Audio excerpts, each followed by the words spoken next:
આપણને જીવજંતુ કરડે. અત્યારે ઉનાળો છે તો આછા કપડાં પહેરવા જોઈએ ને, આ ઉઘાડું એમને થોડુંક રખડાય ન રખડાય ને. તો શિયાળો આવે ત્યારે ઠંડીથી બચવા આપણે જાડા કપડાં પહેરવા જોઈએ. જાડા પહેરવા જોઈએ ને બધાને. હાથો પાડો. તો ચોમાસું આવે ત્યારે કેવા કપડાં પહેરવા જોઈએ? રેનકોટ પહેરવો જોઈએ, છત્રી ઓઢવી જોઈએ.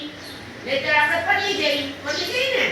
એટલે જો આપણે જીવજંતુ ન કરડે અને આપણને ધૂળ ન ચડે, મેલ ન ચડે, પછી આપણે ચોખ્ખા રહી એ માટે કપડાં પહેરવા જરૂરી છે. કપડાં પહેરવા જરૂરી હોય ને આપણે. જો આ કપડાં ન પહેરીએ આપણે તો આપણે કેવા ખરાબ થઈ જાય ને.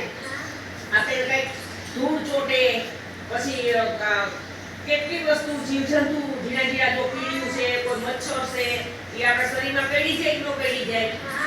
એટલે આપણે શરીરને ઢાંકવું જરૂરી છે. કપડાં પહેરવા જોઈએ. કપડાં પહેરવા જોઈએ ને.